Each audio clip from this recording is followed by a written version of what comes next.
자, 시황하고 이제 여러 가지를 기준을 잡아드리고 뭐 지금 성향에 따라서는 뭐 의견들도 많이 바뀌실 수도 있는데 예를 들어서 DBI텍 같은 경우에 이제 목표 주가 부탁드립니다라고 이제 순인님께서도 이제 말씀해 주셨어요. 그 DBI텍 한번 쭉 보시죠. 이제 스토리부터 해가지고 한번 간단하게 보고 그리고 전략 부분도 잡아드릴게요. 다만 이제 방안에서는 공식적으로는 비중이 없어요. 비중이 없고 대신에 맨 위 상단에 그대로 또 놓아두고 있죠. 그러니까 맨 위 상단에서 빼버렸었잖아요. 한번 장중에 뺐다가 다시 넣어버렸단 말이에요. 그러니까 장중에 이제 뺐었는데 이때 뺀 거죠. 이때 이날 23일 날 기준에 다시 넣어서 24일 날 목표주가 설정 범위를 이제 가져가고 재차 이제 편입 기준 44,000원 정도 기준에서의 편입 그리고 이제 꾸준히 가지고 와서 아쉽게도 우리 기준점대로 뭐 이날 55,000원 차익 실현 잘한 것으로 설정을 하고 근데 그 이후에 이제 더 강세를 띄고 있단 말이에요. 그러다 보니까 이제 뭐 예를 들어서 이럴 때에 1월 6일 기준점 형성돼 있던 범위에서 이런 때에 이제 그 주봉이나 월봉을 보고 대처를 했다면은 더 가지고 갈 수도 있었을 겁니다. 아마도. 그죠? 57,000원이면 오버슈팅 나온 자락이 아니니까 요 자락에서. 근데 우리는 아쉽게도 안타깝게도 윤정두가 우리 IT 많으니까 일단 뭐 시장도 버겁다는 표현은 좀 그렇고 시장도 많이 움직여 줬고 DBI텍도 변동이 있고 그 상태에서 뭐 꼬리 달고 내려면 차익 실현도 하고 뭐 이런 식으로 이제 설정 범위를 잡아드렸죠.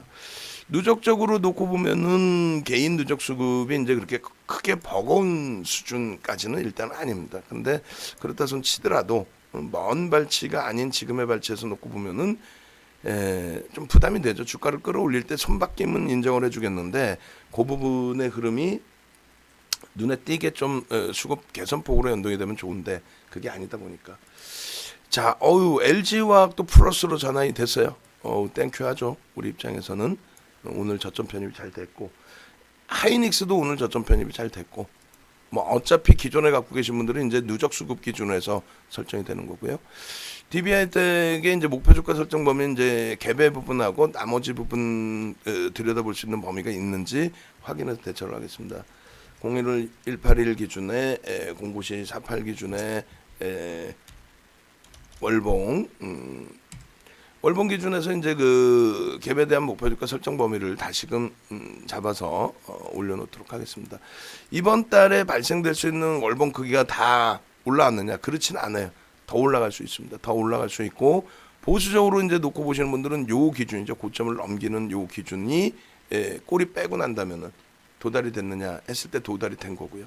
그렇지 않고 이제 앞전 고점과 앞전의 지지라인 범위까지를 갭에 대한 목표로 설정 범위를 가져가 보겠다라고 한다면 보수적일 때 요 정도고 공격적으로 잡으시면 뭐 요 정도 기준까지 잡을 수 있겠죠. 그죠? 3만 원 전후 수준. 그럼 우리는 이제 3만 원으로 기준을 잡죠. 뭐 3만 원으로. 그러니까 오늘 같은 날 사실상 이제 조금만 더 돌려놔도 자신감 갖고 쇼핑 마음대로 할 수 있는 장이에요. 그럼 목표 주가는 1차적으로는 7만 원의 기준이 되고요. 요거는 이제 늘릴 수 있을 만큼 늘리시더라도 상관없어요. 그러니까 월봉의 갭에 대한 목표 주가 설정 범위는 우리는 어떻게 7만 원으로 설정 범위를 1차적으로 잡자. 그리고 이제 오버슈팅이냐라고 했을 때 로그 차트로 놓고 보시면 전혀 그러니까 퍼센테이지 기준에 지난달 그 등락 범위 대비해서 지금 월등히 높게 형성돼 있느냐 전혀 아니잖아요. 전혀 아닌데 뭐 우려하실 필요가 없다라는 거죠. 그래서 일단은 갭에 대한 목표 주가를 설정할 수 있고 월봉 갭 7만 원 설정할 수 있다 이렇게 말씀을 드리고요. 우리 이제 연구원한테도 이제 얘기를 했는데 DBI텍 폭등 이거 갖고 안 된단 말이야. 본인이 갭에 대해서 교육할 수 있을 정도의 능력이 되다 보니 그럼 그 다음에 어떻게 돼? DBI텍의 갭을 갖다가 설정을 해서 목표주가 설정 범위를 잡아드리면 되겠지. 그러면 이제 월봉상의 갭도 있고 주봉상의 갭도 있는데 오늘은 이제 전체 시장에 눌림목이 나오다 보니까 아쉬운 거는 이제 오늘 원래는 우리가 그랬잖아요. 오늘 같은 날 갭 상승을 좀 주고 거기에서 이제 거래 터트려주고 움직이면 더더욱 좋았을 것을 이렇게 표현을 했었습니다. 어찌 됐건 뭐 이렇게 잡으면은 어떻게 돼요? 이것도 여기의 기준도 2만 5천 원이 되나요? 좀 공격적으로 잡으면 2만 5천 원 등락 범위니까 2만 5천 원이면 얼마? 8만 원이 목표 주가 돼버리네. 그죠? 8만 원이. 그렇게 해서 이제 그 기준점을 어디서 잡느냐에 따라서 목표 주가 설정 범위가 굉장히 많이 달라집니다. 이쪽의 경우는 이제 소나 모멘텀 차트보다는 이제 거래대금 쪽으로 설정을 해서 보여드리고, 오늘 거래대금이 수반돼 있으니까 이 거래대금이 쭉 연동이 돼야 돼요. 쭉 연동이 돼서 진행이 되는 모습으로 그렇게 해서 DBI텍 같은 경우에도 거래가 수반되면서 지속된다라는 것이 계속 확인이 돼야 됩니다. 계속. 그럼 계속 단계별로 목표 주가는 높아질 수밖에 없어요. 그럼 우리는 이쪽의 그 경우를 실적도 같이 들여다 볼 텐데, 누적 수급 범위에 이제 뭐 예를 들면 LG전자 같은 경우가 지난해 5월부터 해서 7천억의 매수, 그게 6%의 매수란 말이에요. 6% 매집과 7%의 7천억 원에 6% 7천억 원에 매집이 됐기 때문에 우리 입장에서는 8만 1,000원부터 매수가 들어가서 차익 실현을 12만 원대 전후에서 차익 실현을 한 거예요. 거기부터 더 올라와서 좀 아쉬운 부분도 있지만 그 현금 여력 가지고 결론적으로는 어떻게 했어요? 나머지 부분의 수익 부분을 설정을 해서 가져갔잖아요. 나머지 종목군에서. 결론적으로 그 LG전자의 2020년 5월 1일부터 해서의 매집, 7천억의 매집, 매수 평균 단가가 또 8만 원이에요. 우리가 7만 1,000원부터 들어갔죠. 7만 1,000원. 그런 이제 누적 수급이 보여주면 더더욱 좋은데, 그게 이제 DBI텍에서는 보여주지 못했다는 게 그게 좀 아쉽다는 거죠. 어찌됐건 이격도까지 끄집어내는데요. 이격도에 이격이 많이 발생됐으면 조정에 대해서 우려감을 가져갈 수 있습니다. 다만 이격도가 꺾여져 내려오는 시점, 그 시점을 차익 실현 범위를 설정하면 되지, 미리부터 뭐 이격도가 많이 발생됐으니까 깨져 내려올 거예요, 그렇게 하실 필요까지는 없어요. 결론적으로 이제 오늘 만약에 고점 대비해서의 그 차익 실현 범위를 가져간다면 이것도 뭐 기준점이 여러 가지가 나올 수밖에 없겠죠. 우리가 이번에 이제 들어간 건 44,000원이고, 사실은 기존 그 가장 마지막 매수 라인이 35,000원이라고 기준 잡을 때 뭐 상승률이 지금 뭐 이쪽 DBI텍도 어마어마합니다. DBI텍 같은 경우에 그래서 결론적으로 오늘 기준에서 이제 그 고점 대비 이미 변동성이 이제 크게 나와 있는 그런 상태인데, 이 종목을 뭐 예를 들면 오늘 개상전에 올려드린 알체라처럼 고점 대비 1.5% 밀리면 전량 차익 실현하겠다, 뭐 절반 차익 실현하겠다, 3% 밀리면 전량 차익 실현하겠다, 그것도 가능합니다. 근데 그렇지 않고 나는 이거를 뭐 중기적으로 본다기보다는 기존에 가지고 왔기 때문에 수익률이 높다, 이번에는 물량 털리기 싫다, 5일선 위쪽에 있는데 누구나가 보는 5일선이고 앞전 고점 52주 고점을 또 뛰어넘었는데 꼬리 달리더라도 난 더 간다고 본다. 그러면 예를 들면 2.5%, 5% 이렇게 설정을 해도 돼요. 거기에 이제 뭐 나는 그러면은 오늘 올라온 거를 우리가 계속 쓰는 게 뭐예요? 대형주에서 주력주에서 차익 실현 안 할 때 뭘 기준을 잡아요?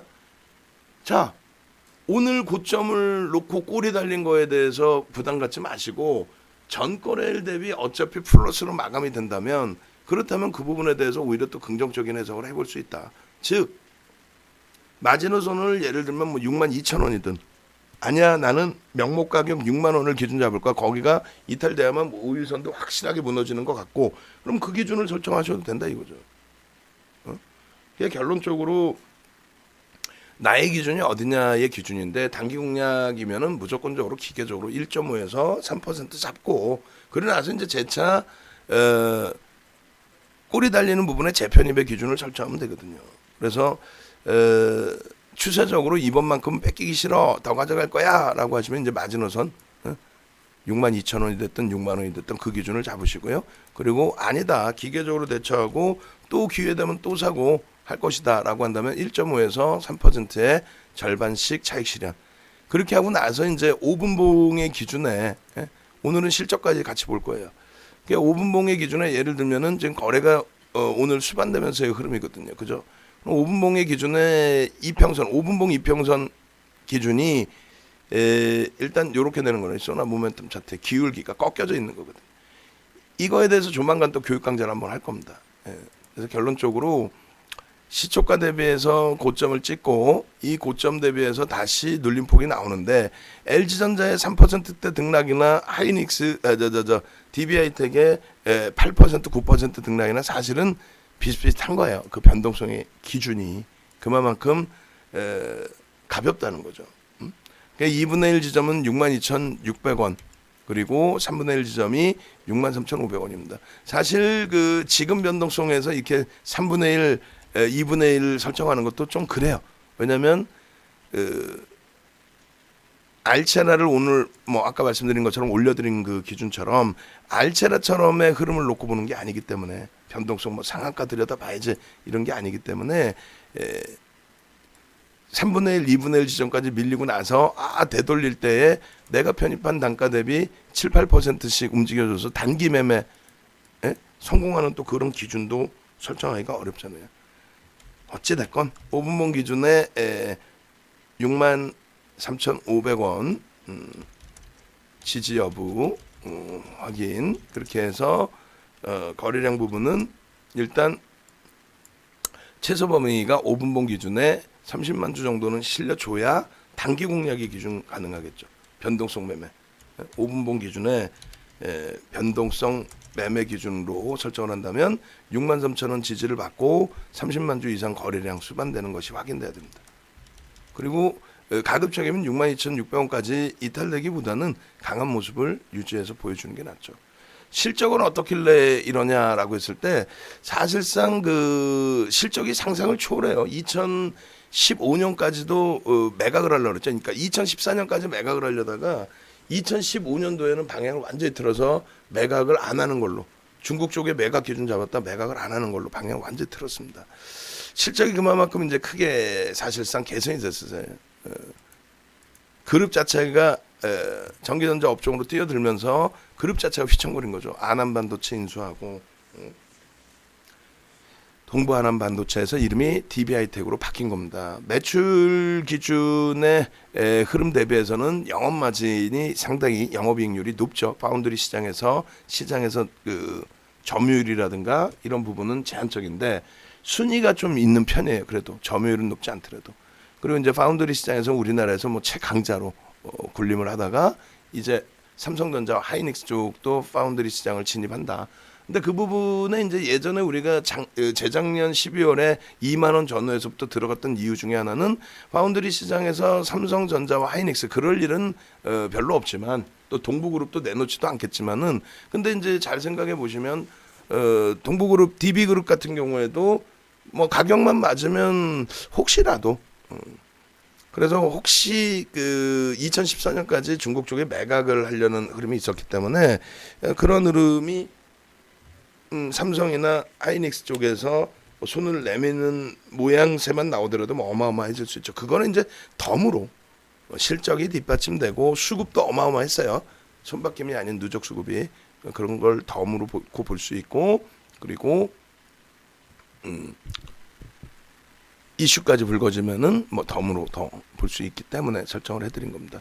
어찌됐건 내년 그 영업이익이 3천억 정도 수준 그리고 PER이 이제 2,300억 지금 현재 기준에 2,000억이라고 한다면 지금 14배 2,300억 기준 잡으면 뭐 11배 12배 수준이죠. 그러니까 뭐 IT 중에서도 어느 정도 손에 꼽을 수 있는 그러니까 극대형주 있죠. 삼성전자, 하이닉스 이런 쪽 다음으로 실적은 긍정적으로 해석을 할 수가 있어요. 또 이 시장이 계속 확대될 것이다라는 그 의견이 절대적인 상황이기 때문에 그래서 실적 부분은 펀더멘털적인 부분은 그렇게 버겁지는 않아요. 12개월 PER이라는 건 이제 올해 포함해서의 기준인 거고 그렇게 버겁지 않은 상태이기 때문에 나쁘진 않습니다만 변동성이 이제 계속 확대돼 있어서 어찌됐건 주력을 제외한 기준에서 하이닉스는 DB하이텍은 차익 실현 범위를 설정을 했던 겁니다. 지금 IT도 다 빨간불로 돌리죠. 그러니까 자동차도 개상초부터 이제 빨간불로 돌려놨는데 자동차의 기준에서는 시장 지수에 미치는 영향력이 다소 이제 조금 제한적인 부분이 있는 거고요.